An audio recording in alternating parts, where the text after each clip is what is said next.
Good evening, everyone. Welcome to the chapter 1 of our lesson in Principles of Teaching. To start off, as we have mentioned on our syllabus, we'll be starting with first chapter all about the learner. This is the element of teaching in learner's perspective. Without further ado, we will be starting it. But before that, remember that I have asked you to watch a movie. The title is The Teacher's Diary. I hope you have liked the video and you have learned something or have any idea of what is to be a teacher. So with that, let's just recap, no? For my question with you on the reflection, why be a teacher? Remember when we started, no, I asked for a creative introduction and I asked you questions. Why did you take the certificate of professional education, and why do you want to be a teacher? Most of you have answered me, it's plan B kasi ma'am, because of the pandemic, you realized na hindi okay sa private, mas mabuti pa maging teacher because there is tenure. So, parang sa akin, oh, so yung profession ko pala as a teacher is just plan B to others, no? Pero, syempre, I know that you don't have yet any idea for most of what is or why do you need to be a teacher. So, I've listed in here 5 reasons of why do you want to be a teacher or why be a teacher based also on the movie. So, titingnan natin, no? On the first, why be a teacher? Number one, being a teacher is a mission. It is a mission. We are more than just instructors of our students. We are good influencers, affect them to love learning. So, it is a mission. It's not just a job. Hindi siya trabaho. It's not something that you go for or go to school at 8 in the morning and come back to house at 5 in the afternoon. No, being a teacher, or why do you want to be a teacher? Because it's an innate mission to you that you will influence our learners to be lifelong learners and to make them love, of course, learning. So, more than just tayo sa instructor, hindi lang tayo nagtuturo. It's a mission for us. Okay? And our influence as a teacher goes beyond what you think na sa ngayon. It goes beyond eternity. What you are as a teacher will affect our learners all throughout. So, being a teacher, it should be your mission to really transmit the good things, to really transmit the real information, and to be good models for your learners because what they can see on you could be imbibed by them and that could last a lifetime to your students, no? Another one is it's a calling. Being a teacher is not just dinicide mo lang na gusto ko mag-teacher kasi sa income. No, being a teacher is a calling to anyone. Not all are called to teach. Not all, hindi lahat tayo pwedeng magturo. Ay naakala mo lang na you want to teach because it's a plan B, because it's tenure. But being a teacher is a calling. Baka, no, subconsciously, akala or consciously, sinasabi mo siya na plan B mo, but in reality, on your subconscious, it's actually calling. It's like Moana, di ba? The sea calls me. So, parang ganun. Baka teaching calls you also. Maybe teaching also is the one like, come here and make a change to your students. It's a calling because you teach not for the salary, but because you recognize being a teacher is who you are. Diba? Parang pelikula lang ni Moana. Hindi ako kanta. Diba? It calls you, no? It's something inside of you that you mask on the idea na plan B ko siya. But in reality, it's really a calling for you. Because when you go, no, when you teach, there's no salary here. And if you think, bakit yung iba na teacher may yaman naman? Bakit yung ibang teacher may mga kotse naman? Look at how long they have started to become a teacher and then tingnan nyo gano'n siya katagal bago nyo nakuha yun. There's no monetary rewards in teaching. There's more of the affectionate rewards. So, you become a teacher because you see that it's a mission for you to change learners, to be an instigator of change. And it's a calling for you. It comes from you. And it is something na you think that who you are, or you feel that is who you really are. Third, no, um, be a teacher because you're a lifelong learner. When you teach, no, yung mga teacher natin yan, hindi yan basta-basta lang na nagtuturo. We are lifelong learners. If you're given a new subject, we will study that on our own, or we will pursue higher degrees. As you can see, no, most of the teachers that we have right now, they're pursuing their master's degree, they're pursuing their doctor's degree. So, it's a lifelong learning. Hindi siya nag-i-stop doon because if new subjects arise, new curriculum, no? K-12 curriculum, panibago na naman ang iyong aralin. And in learning or in teaching, data or information constantly changes. Um, when you say information constantly changes, because new researches will derive new results. So kapag may bagong information, there could be a cascading effect or domino effect sa mga tinuturo mo. So pwedeng magbago pa siya. So being a teacher is a lifelong learning. And you love learning. So kasi mahal mo ang pag-aaral, there's a high probability that you are also going to teach whatever you give or whatever you have obtained. So, being a teacher, you're a lifelong learner. Sabi nga nila, hindi natatapos maging mag-aaral ang teacher. Ang teacher ay isa ring mag-aaral. Dahil nag-aaral siya, he or she keeps on studying the subject matter and goes beyond it. Meron pa yan. More than the information, marami pa tayong inaaral. No? And being a teacher, it's actually passion. You're passionate enough. You have that strong and compelling attraction and love towards teaching. No, in our cases, you see naman no, on news na may mga teachers na nandun sa flood-prone area, pumapasok pa rin sila, nakabobota pa rin sila, or kung titingnan niyo yung mga stories about teachers in the Lahar area, naglalakad sila, or yung mga nasa far-flung areas, yung sasakay pa ng bangka, magta-travel pa nakasakay sa kalabaw, they're still walking. You have to look at that, or parang i-imagine mo, even if that takes a lot of energy, it takes a lot of courage, especially kung far-flung areas yan, hindi nila alam dito sa mga remote areas na to, anong meron dyan. Pero bakit? Bakit itong mga taong to, they keep on coming back daily, weekly, they keep on going and going in there, even if the salary is so small and it is dangerous to them physically. Why? Because of passion. They have that compelling energy. They have that compelling love for teaching. Kumbaga, kahit na mahirap siya, my mom was thrown, no? Ang term kasi nila, tinapon. My mom was thrown in mountain area. I grew up with her in there. And there's a lot of you know, um, good people. When you say good people, alam niyo na. It's a mountainous area, so maraming good people doon. And every day, there's sometimes there are gunfire exchanges between our military and the good people. So, anong nangyayari dito is that dangerous yung area. But my mom did not go down kahit may offer sa kanya na lumipat sa baba. Hindi siya pumunta doon. Why? Because what she said to me said, kawawa ang mga bata. It's a passion. Being a teacher is not salary. There's no monetary reward here. There is actually that reward, that indescribable reward, that when you see children smiling at you, when you see saying, Madam, may natutunan po ako ngayon, or when you see children knowing how to count, and you know for a fact that they will not, at least the basic education they have obtained, no? Parang masaya sa feeling yon. And then, when you see them as they become successful, or kapag nasalubong mo sila on outside, and they say, Ma'am, hello. Ako, for example, sa akin, no? Naaalala pa rin ako at binabati pa rin ako ng mga estudyante kong binagsak ko. Yung sasabi, binagsak mo ako, ma'am, 5.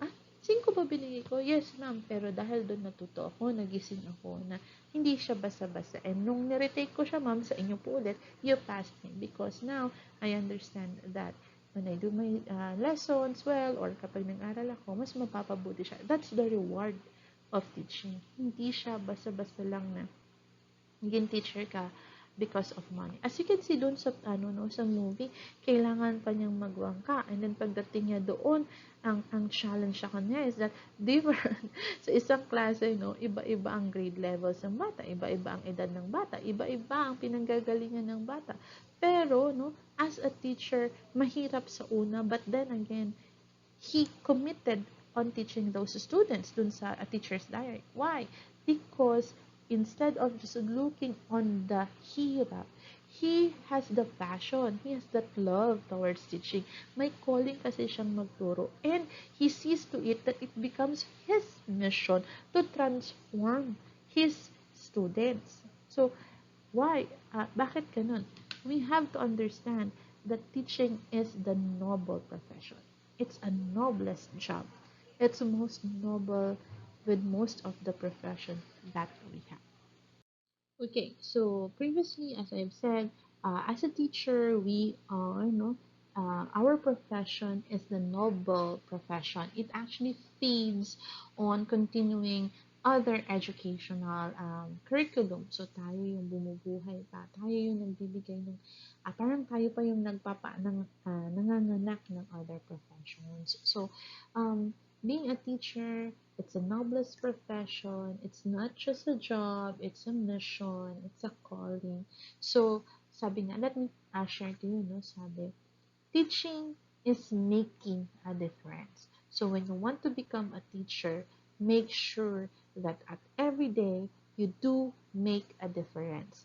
May it be on yourself, and may it be on the environment, but most importantly, you have to make a good difference to your learner. Now, as a teacher, we serve as the prime mover of educational wheel. And as you can see here on the template, there are three elements of teaching and learning. One, of course, tayo, the teacher, the prime mover of the educational wheel. Hawak natin ang manibela, and we are the ones directing or trying to put to put our learners to a specific destination. Another element of teaching is the learner. The learner is the key participant in the learning process. When you say key participant, they're one of the most important part of the teaching and learning process. Why? Because they are the ones obtaining information, and they are the ones being taken to a certain destination in their education life. And of course, lastly, kung meron kang teacher, meron kang learner, you should also include on the elements of learning and teaching is the learning environment. It provides essential features in guiding the teaching and learning process.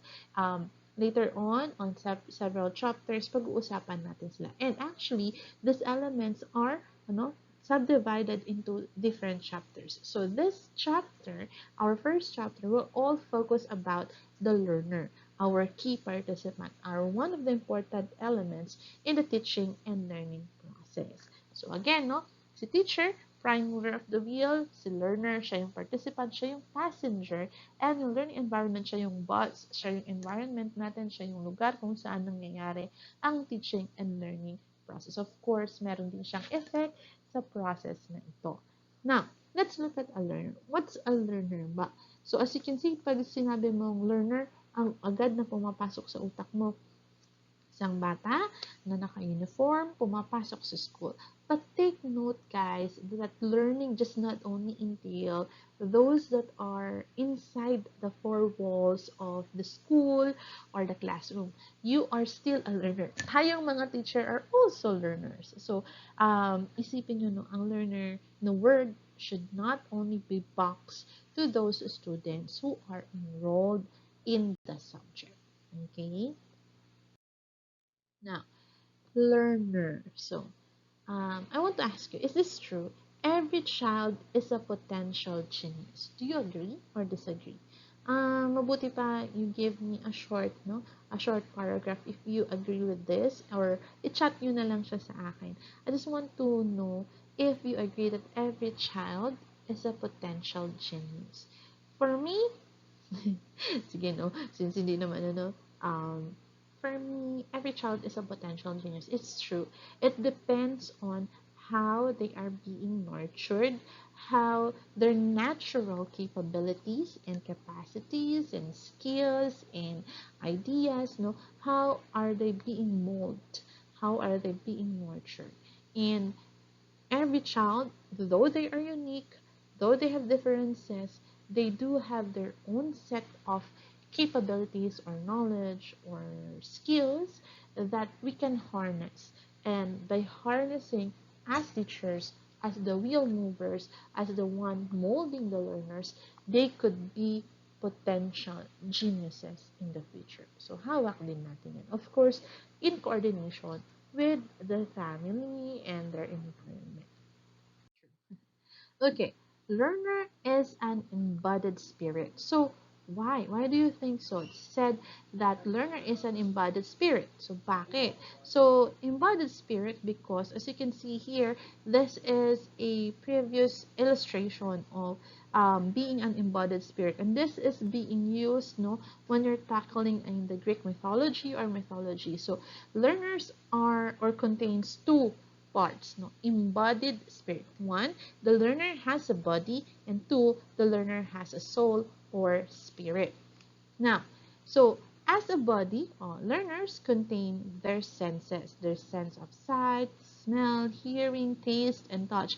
All of this is part of their bodily characteristics or manifestations. When you say soul, this is where their cognition comes in. This is where their feelings come in. There's where perception comes in. So as you can see in here, meron siyang cognitive portion, meron siyang social portion, aesthetic portion, meron siyang spiritual portion, meron siyang corporal and emotional portion. So here, as a learner contains the body, which senses everything, which uses the features that it has, the hands and everything, to recognize ideas, to recognize information, but it has also an innate characteristics within itself to take on siguro pwedeng mag-perceive. So when our body now process or touch or move or saw something, our soul, our spirit portion now will check or recognize this cognition, this perception. So we are your learners, ang mga learners natin is not only a body, it's not only a spirit, but it's actually a combination of two. What they hear, what they see, what they have felt, that will be processed innately by their spirit portion. So our learner is an embodied spirit. It's not actually just the spirit that na parang masamang espiritu, yung mga multo-multo. Hindi ganun. But in terms of this, yung sinasabi niyang spirit is actually the innate portion that we have. Yung ating perception-wise, yung ating feelings, yung ating emotions, yung ginagamit nating physiological physiological um, yung ating physiological manifestations, body plus spirit, you combine that, you have a learner. He or she is an embodied spirit. Why do we need to understand this? Bakit pa natin kailangan? Because later on, when you see the learning, your learners will have several faculties.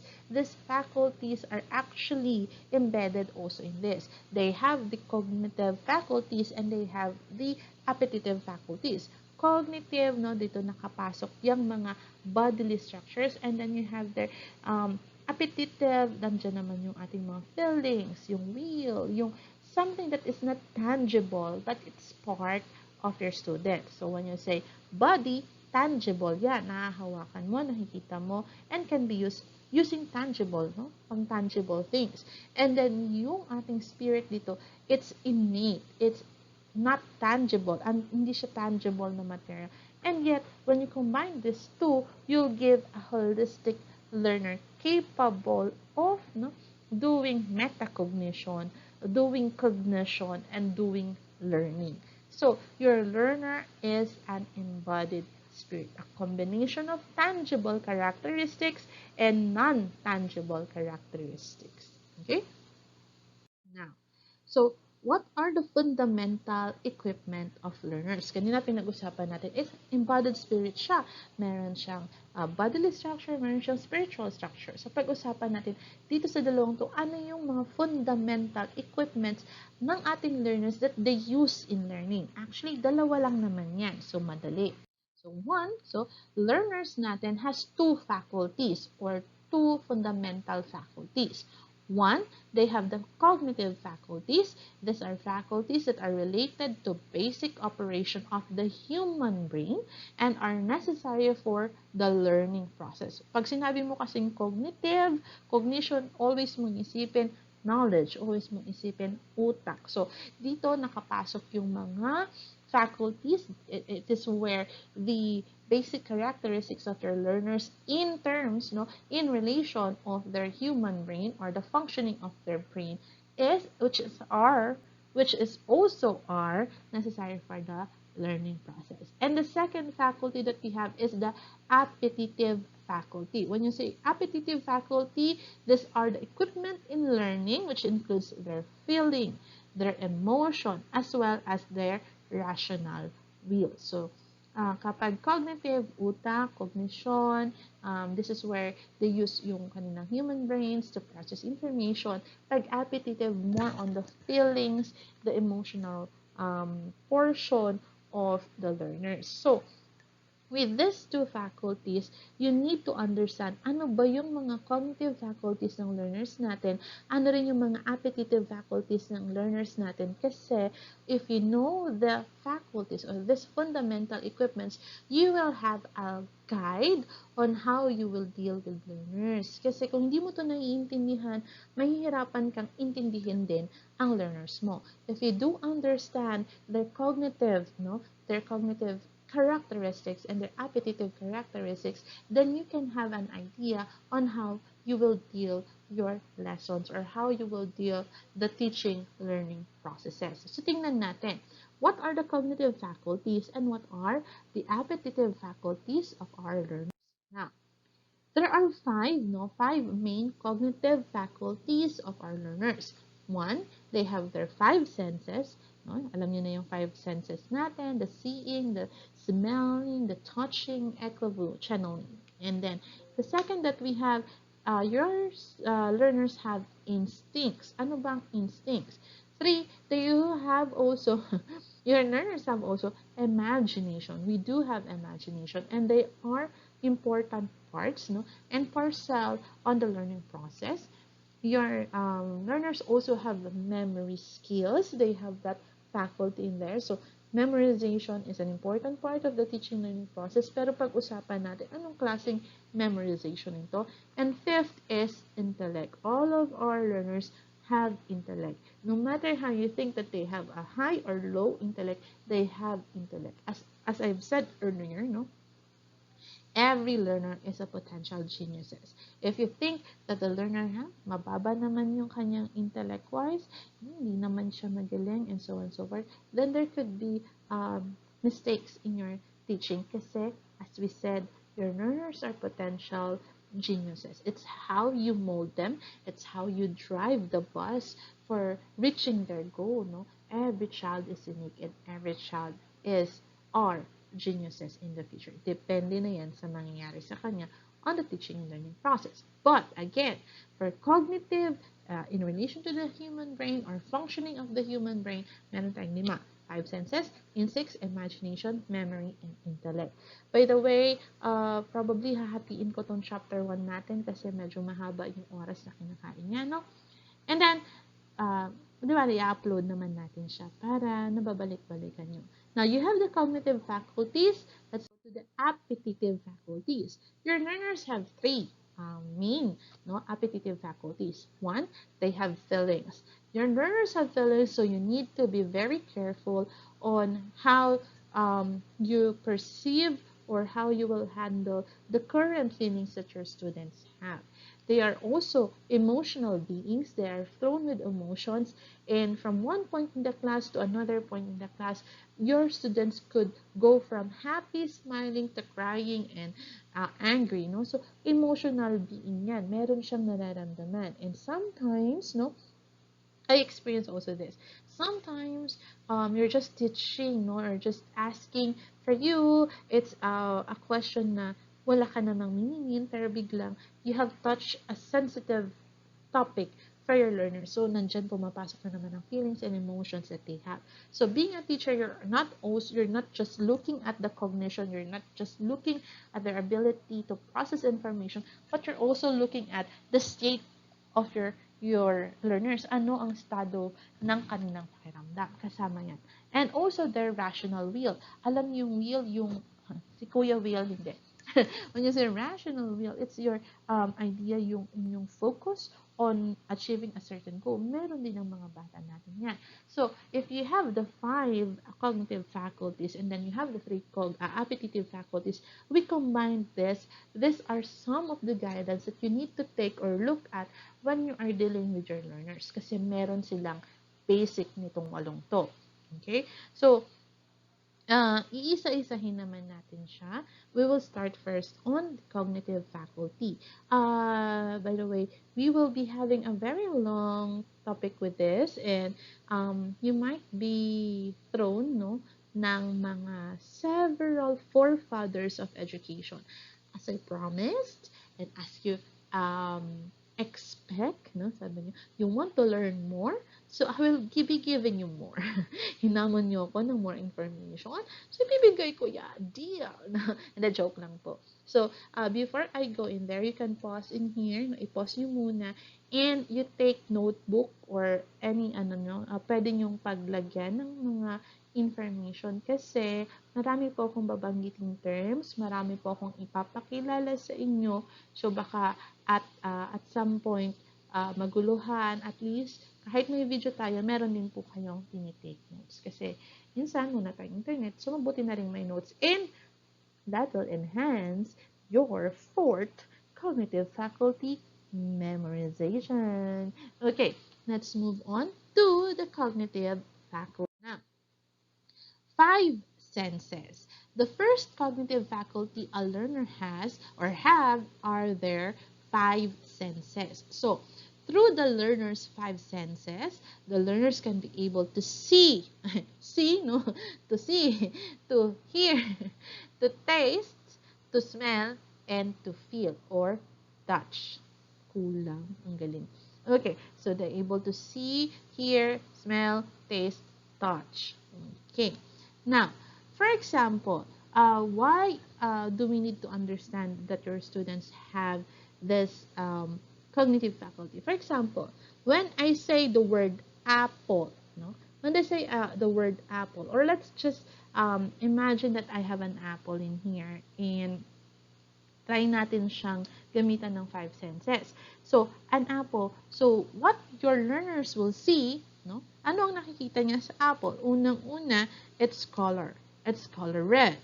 Now, what do they smell? Try mong ipaano sa, kahit ikaw, if you have an apple there, try to smell it and taste it. You can see, or you can smell that the apple is sweet, especially those that are red ones. And if you taste it, it's also sweet. So now, your learner said, oh, an apple is a fruit that is color red, has a sweet smell, and sweet taste. No? And now, your learners will see na, oh, let's try to touch now an apple. When you touch an apple, it's soft like a feather. So, pwede ngayon yung learner mo, sabi niya, when you see or when you say apple, agad, no? They will have an idea if you showed them the apple. If the learners now will see an apple, alam niya, kapag magkukulay siya, it's red, it's that shape, and when they smell or taste it, it's very sweet, at yung kanyang texture is very soft. Of course, kapag hearing naman, kapag binight na yan, kung bago pa yan, no, meron siyang chunky sound or crisp sound, pero kapag luma na yan, hindi na siya ganun katunog. Now, your five senses or the five senses of the learners, he or she can be able to grasp different information from his or her surrounding environment using the natural senses. Kumbaga, because of the five senses, this faculty will ensure that there is concretization o nako-concretize niya ang cognition. What do we mean concretizes cognition? As you can see in here, kapag sinabi mo lang ang apple sa bata, apple, sabi mo sa baby, they do not know, they do not have any understanding of what's an apple.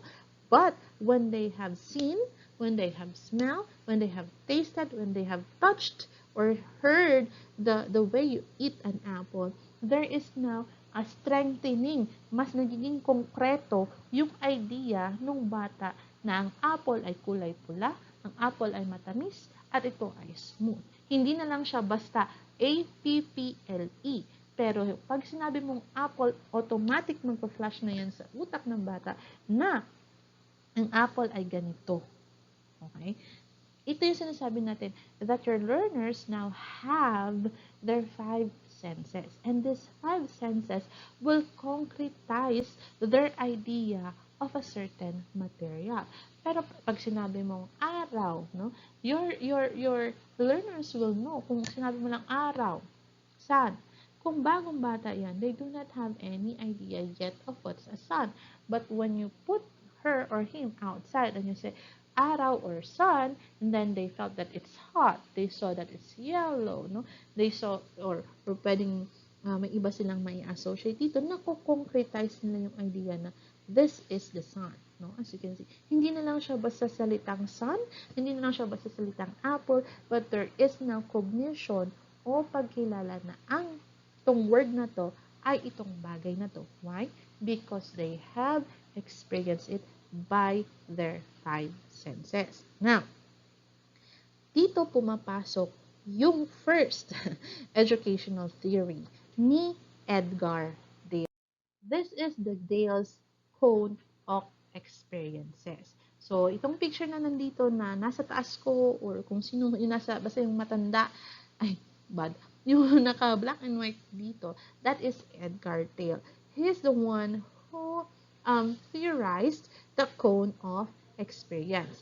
And according to the cone of experience, based on the senses that the students will use, pumapasok dito also yung retention nila, their way to remember information, the way they could cognitize or recognize information. So as you can see in here, we have a pyramid, no? As you can see, after 2 weeks, we tend to remember what? If, no, there is just plain like this, no? Parang nag-read ka lang, reading, no? Or nakikita lang niya. So, there is only 10%. Kumbaga, pag sinabi ko ngayon na ang certain information, probably after 2 weeks, kapag ginawa mo, oh, let's have a quiz, sasabihin ng estudyante mo, Ma'am, 15 minutes po. Ma'am, quiz po ba? They have that feeling of fear sa quiz kasi parang iniisip niya na parang hindi ko ata maalala kung ano yung mga sinabi niya. Why? Because you have your lecture, no? Pwede rin namang hearing words lang. Ito, daldal lang ako ng daldal, tapos wala kayong experience with that. There's a high chance na mababa yung ma-retain sa inyo. Or kapag nakikita nyo, seeing, no? Pag nakikita nyo lang yung dinidemo sa inyo without the sounds, or pwede sabihin natin there's demonstration. As a teacher, sinabi ito, oh, this is green, this is violet, pwedeng ganyan. And then after 2 weeks, there's a probability na kung bata yan at first time lang yan na-encounter ang colors, there's a high chance na mababa or 30% of what you have taught will be remembered and 70% will be forgotten. So, ganun siya. So, according to Dale, cones of experiences, depending on the number of senses, ganun din katagal yung naaalala ng mga bata. So, as you can see on the cone, habang, no, kung reading, no, reading lang yan, or hearing, isang senses, seeing, isang senses, but, isang sense ng ating no, if it's watching a movie, of course, may seeing, may hearing, no, looking at an exhibit, you're also seeing, and then pwedeng may hearing or may touching. So there's a combination of the senses of the learner. Then there's a high chance na mas mataas yung mareretain sa kanya o mas mataas yung mareremember niya. For example, if you participate in a discussion or giving a talk or kapag nakipag-debate ka, pwedeng magkaroon ng high chance na yung palitan mo, mas naaalala mo o maaalala ng learner mo yung topic niya. Kapag naman doing, yung ginagawa niya talaga, siya talaga nag-experiment, merong touching, merong nangyari, there's a high chance that 90% of what you say or what we say and what we do will be remembered even after how many days or weeks have passed. So, ito yung pumapasok sa early childhood education o yung mga bata natin in the pre-LM and the kindergarten or even the grade 1 to 6, dito pumapasok yung Dale's Cone of Experience. Papansin nyo, no, kung meron po kayong anak or you have pamangkin or you have nephews, niece, ano pa ba, mga cousin na mga bata that are enrolled in the pre-LM until to grade 6, you can find that most of their modules or experiments, they are required for observation that entails the use of touch. An example is, this is an example of most na makikita natin ngayon. Even on the elementary, they blindfold the child and they let them experience touching different materials, no? This is on the introduction of pwedeng texture. This is the time na papahawakan nila sila ng smooth, ng rough, and so on. And then, tatanggalin nila yung blindfold, ipahawak nila sa kanila ulit. So, in here, different materials ang i-introduce sa kanila and they will be using their senses, pwedeng seeing, pwedeng tanggalin muna natin ang seeing and then pakinggan lang muna natin or pwedeng touching on the texture or smelling lang siya.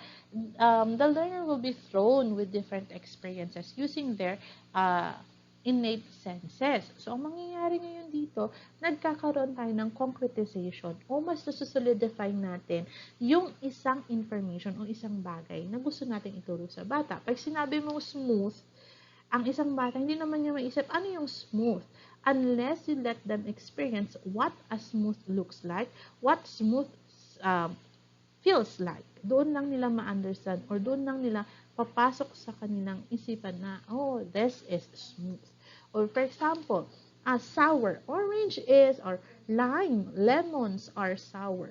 Unless otherwise you give them the experience, no, of something sour, or you let them experience, touch what a lemon feels like, see what the color of a lemon is, and let them taste and smell the lemon, then they have that cognition na lemon is sour. Or they will be having that cognition na, oh, it's sour.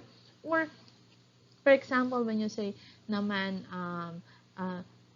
apples could be red, green, and so on and so forth, dito pa rin pumapasok yung sa ating cognition. So, here, what will happen is that, after that, no, after nilang ma-experience naman yan, or magkaroon tayo ng experiments, your students will answer several questions. Okay, now, on the materials, what are those that are on the smooth side, rough side, colors, taste? Dito, nagkakaroon ka ngayon, your students will now try to group the materials into how they have experienced it. Ngayon, nagkakaroon siya ng list na, oh, the smooths are this, no? Ito yung mga smooth na materials, ito yung mga rough materials, ito yung mga sweet, ito yung mga sour. And the next time that you have said lemon, they will have the cognition, maiisip nila agad na makukonkretize sa utak nila, oh, lemon is yellow, it has rough texture, and it's sour. O pag sinabi mo apple, it's not just anymore just the word apple, but they will be recognizing that apple is smooth, it's red, it's something sweet.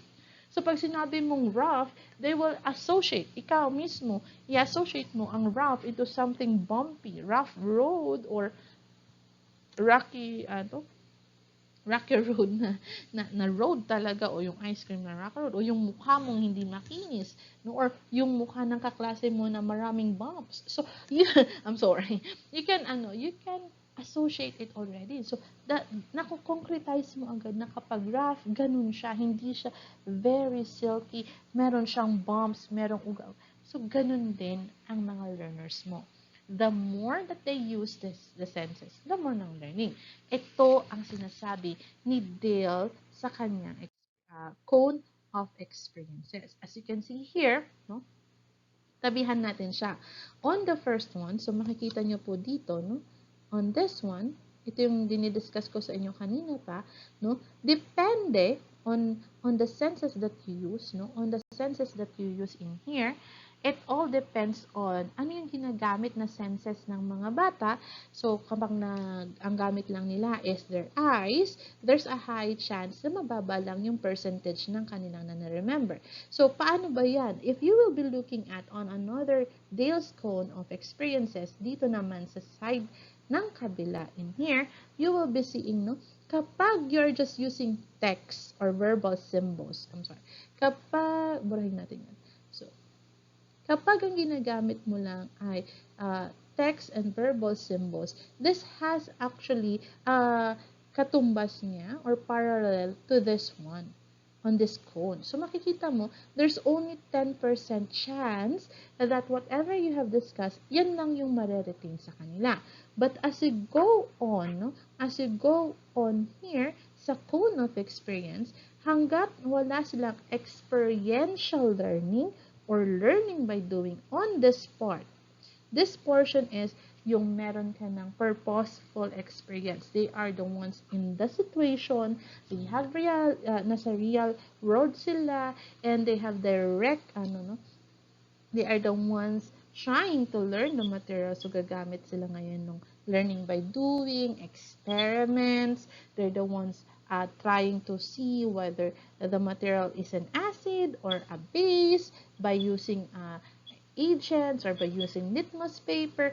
Kung wala silang kung ganun yung trying mo ng pagtuturo, there's a high chance kasi mas marami yung senses na ginagamit nila. Why? They're looking at the changes of the litmus paper. They are seeing it by now. They are smelling it. They're smelling the material right now. They're touching it. So, the more senses that your students use, the more learning they have. So, ito yung sinasabi ng Dale's cone of experiences. The more senses that are involved in learning, the more and better the learning will be. So, kapag isa-isang senses lang ang ginagamit ng bata, there's a high chance na madaling niyang malimutan yan. But, if you make sure that on the learning process, sabay-sabay or at least 3 of the senses ng bata ang gumagana, there's a high chance that 90% of what you want to transpire to the students will be remembered. So, as you can see in here, no, from abstract o sabog na information, no, very kalat pa yung information on the reading portion, on the on the text portion lang. Habang bumababa ka sa cone of experience, no, habang pumupunta ka dito, or the more senses ang involved, 3 hanggang 5, the more na nagkakaroon ka ng concretization. Mas yung sabog niyang idea, mas napapaliit mo lang siya. Pag sinabi mo kasing lemon, for example, lemon is yellow, yun ang nabasa ng bata. Hindi naman niya nakita kung ano ang yellow. Narinig lang niya that lemon is yellow. But, if you make sure that the students now will be using 3 or more senses when presenting a lemon, for example, lemon is yellow, nakita niya, he had used her sense of sight, nakita niya that it's yellow, na-taste niya that it's sour, na-feel niya na it is rough, so nakita niya yung shape nito and so on. There is now yung idea niya on the lemon becomes concrete, mas mula sa sabog, mas lalong lumiliit na, o so nagiging konkreto na yung idea niya sa isang bagay. Dito pumapasok si Dale. Kaya, on the cognitive faculty, when you become a teacher in the future, you make sure that not only one sense or dun sa 5 senses of your students will be used. Make sure that at least 3. Hindi pwedeng daldal lang nandun, nakikinig lang siyang ganito. So, I will be doing also some of the experiences sa inyo. Kaya nga, iba pinapanood ko kayo ng movie because I have ability na at least, no, 50% chance nung napanood mo, pumasok sa'yo. Tapos, yung sasalita ko ngayon, dagdagan natin ng what you hear and what you see. So, there's a chance na mas mataas naman po yung ma-remember nyo dito. Again, pagdating sa 5 senses, dito pumapasok si Dale's cone of experiences. The more senses, tandaan nyo po ito, ha? Always remember this kasi baka lumabas din po ito sa inyong examination, no? The more senses that are involved in learning, the more and better the learning will be. Habang dumadami, so pababa po tayo no sa quote, habang dumadami ang senses na ginagamit mo, tumataas din ang percentage ng nare-retain at nare-remember nilang information. Nagiging mas konkreto, no? Nagiging mas konkreto, mas naiintindihan nila ang isang bagay. There is now concretization of cognition.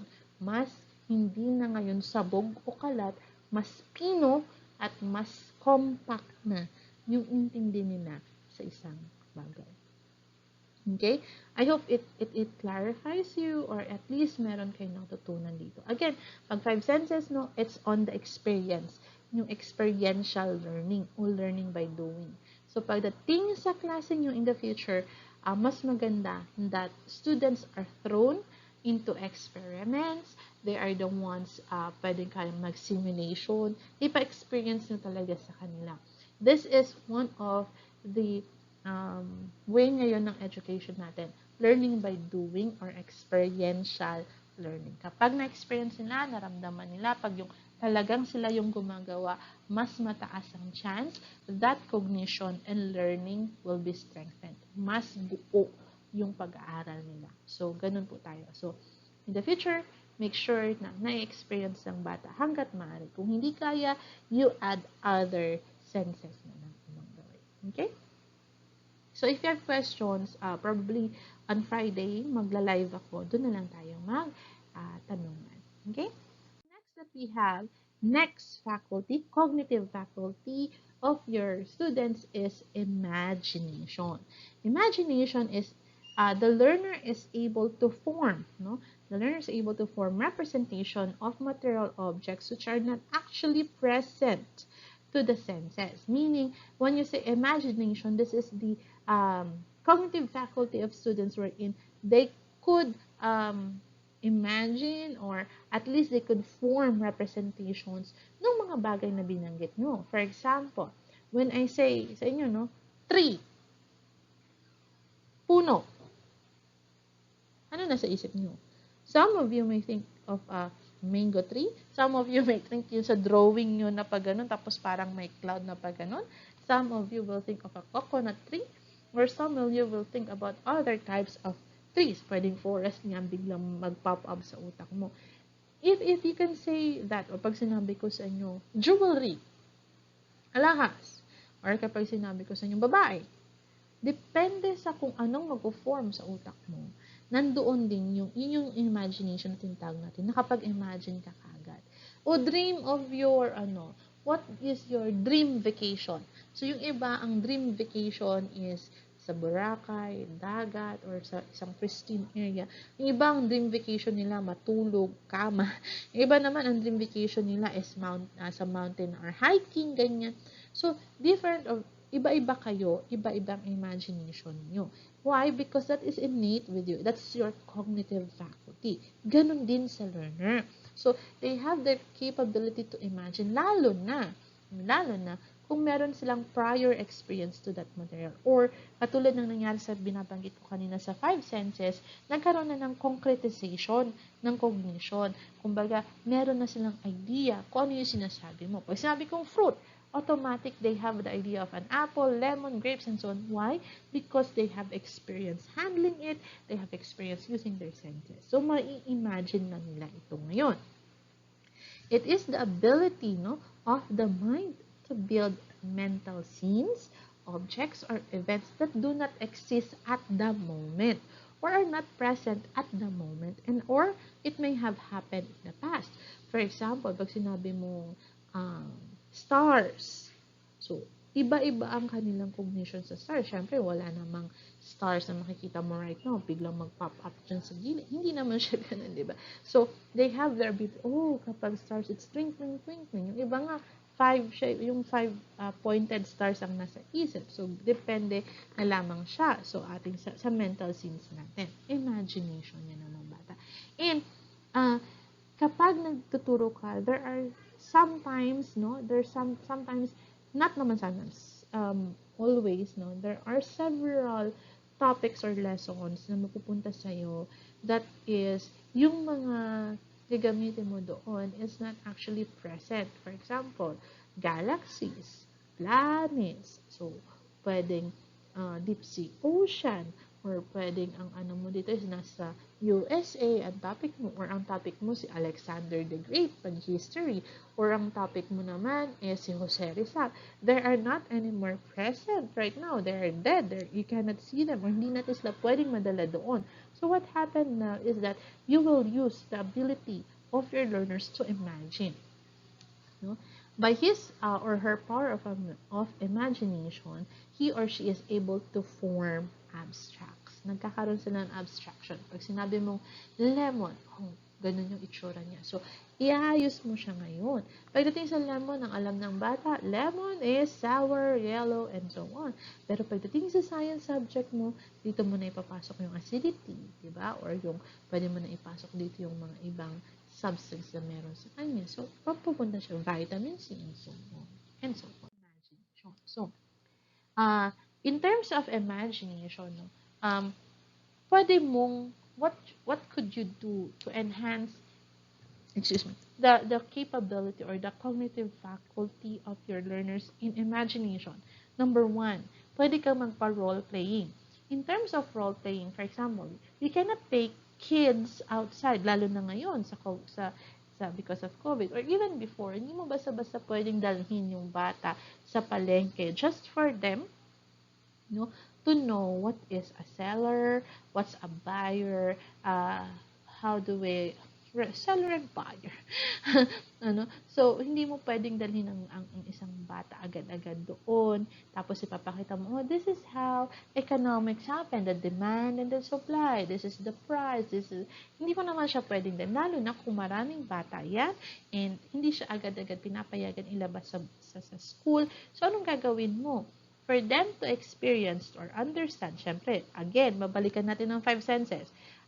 By the way, cognitive faculties does not work alone. They work in coordination with each other. Okay?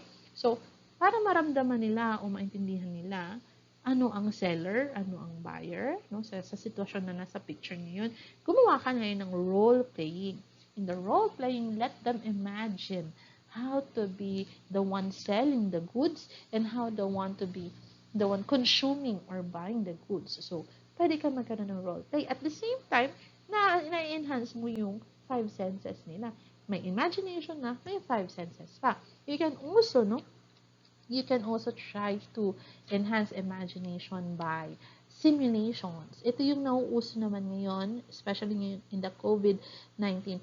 Before, no, merong mga simulations, for example, sa mga medical students, sa mga nurses, no? May mga medical simulations sila on how to properly cut, or yung pagtatahi ng mga cuts, yung mga sugat-sugat, or how do they do incision of the needles. So, may mga simulations yan.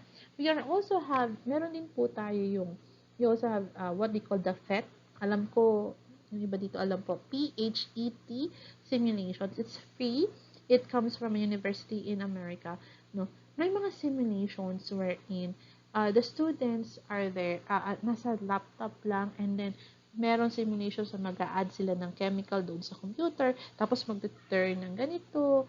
Nandun siya, para siyang nasa laboratory setting, pero nasa bahay lang siya. Simulations ang tawag natin dyan.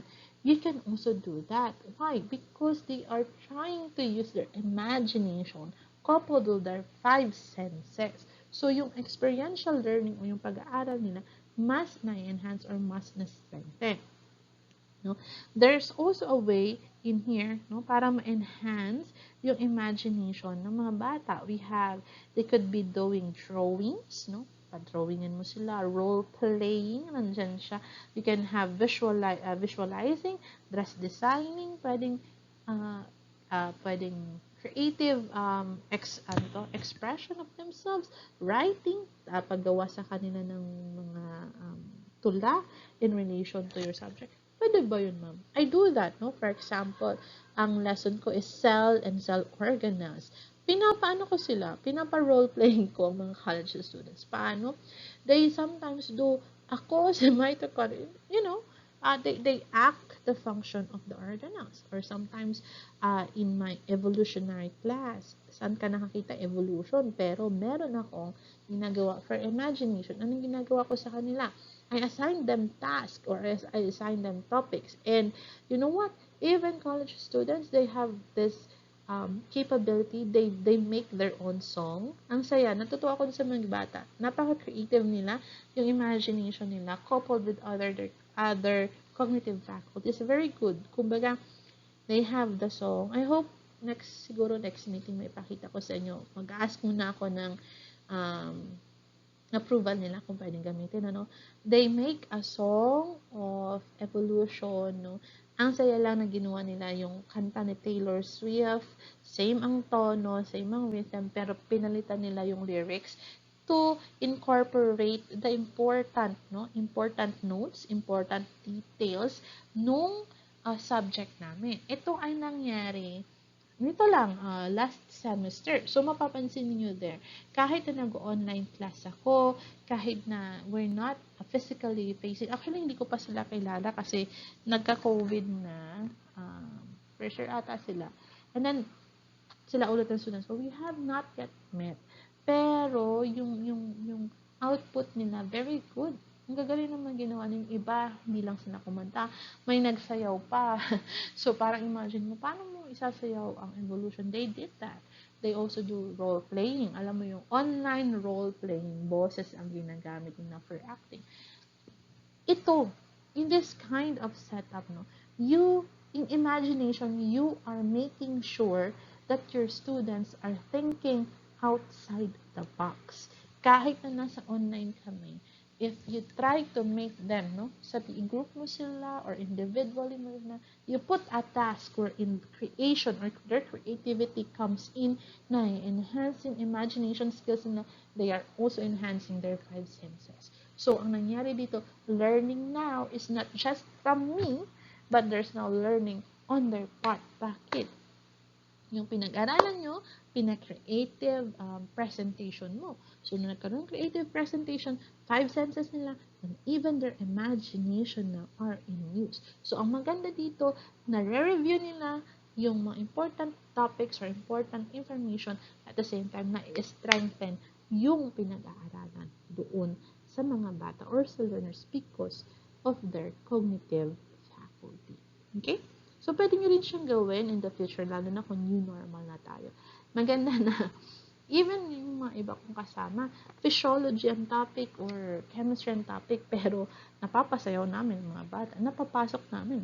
Imagine, paano mo ipapasok ang sayaw sa chemistry, diba? Pero nagagawa namin. And it enhances the learning of the students. Okay? Okay. And the third cognitive faculty is instincts. Ano ba ang instincts? Instincts is learner has a natural or inherent capacity or tendency to respond to environmental stimuli. Self-preservation or signs of survival. Ito yung madalas mo sinasabi na Kapag hindi mo alam ang sagot, trust your instincts. It's something innate in ourselves. Why? It is part of our functioning, brain functioning. Ito yung tinatawag nating flight or fight, no, scenario. Ito yung adrenaline rush. Either you fight your current situation or you fly or umalis ka sa current situation. This is where instincts comes in. And, nagagamit pala natin yan sa teaching learning process? Yes, we do. Kaya lang, kailangan magaling ka bilang teacher dito. Or kaya mong i-handle ang instincts ng bata. Instincts ng bata kapag first day sa class, meron siyang takot, kaba, and so on. So, meron siyang anxiety, very anxious ang bata sa first meeting. So, as a teacher, you make sure that the anxiety lessens and trust to you will increase instinctively. Yan kasi na nangyari sa bata, no?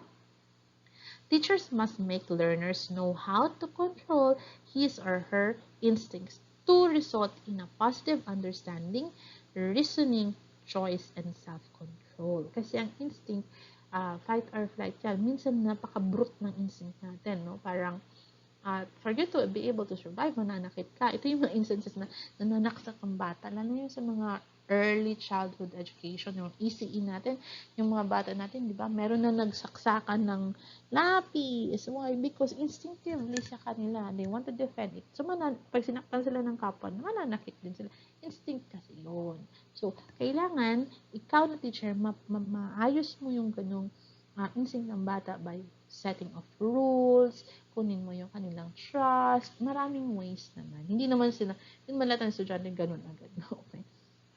So, ang instincts kasi reflexes on reactions, very innate to our learners yan. For example, pag may innate sa'yo na ilalayo mo yan, hindi mo naman titingnan ang, kunwari, may mainit, no? Yung kettle. Hinawakan mo yung kettle. Mainit, aray ko. Hindi naman. Innate na response yun, mainit, ganun siya. Or, when they say something na parang troubling to them, automatic umiiwas ang mga bata dyan. That's instinct. Now, as teachers, we need to help learners, no, alter such brute instincts into valuable ones. How? By stimulating and giving them experiential learning. Kumbaga, excuse me, kung ang instinct nila sa isang bagay ay negative, you try to stimulate something positive from them by giving them the experience kung saan you change what they have an innate response. For example, ako, innate sa akin na takot ako talaga sa ahas, no? Very, sa atin na innate sa atin na makita ka lang ng gumagalaw na ahas, takot ka na.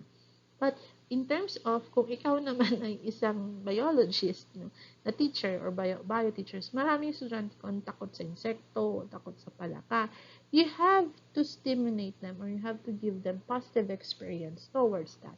Na para kapag at the end of the class, hindi na sila takot dun sa organism na yun. Pwede kasi ano siya. So, as a teacher, you have to stimulate your students. No? You have to give them a learning environment that is very encouraging, no, welcoming, and calming to them as learners also. Parang instincts nila, or yung, instead na maging mas mapasama sila, mas better or good yung ating ibigay. So, anong gagawin mo dito?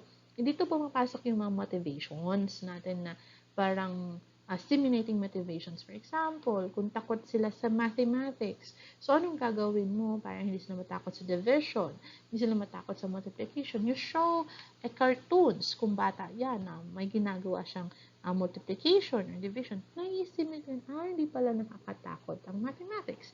You have to do that kasi instinct sa bata. May mga instincts din ng mga bata na parang kakaiba, and sometimes kapag hindi siya na-address properly, nagiging negative. Nagiging bad yung instinct na yun. So, naging instinctive sabi na manakit or something. So, if you stimulate and you have experiential learning and you try to talk to the student, pwedeng mabawasan yung ganong experience. Okay? Now, again, so let's have a review. We have finished the 5 senses. Pinasok ko dito si cone of experiential learning, no? The cone of experiences ni Edgar Dale. So, and then we have instincts, and then we have imagination. So, ito yung thinking outside the box by stimulating your students also.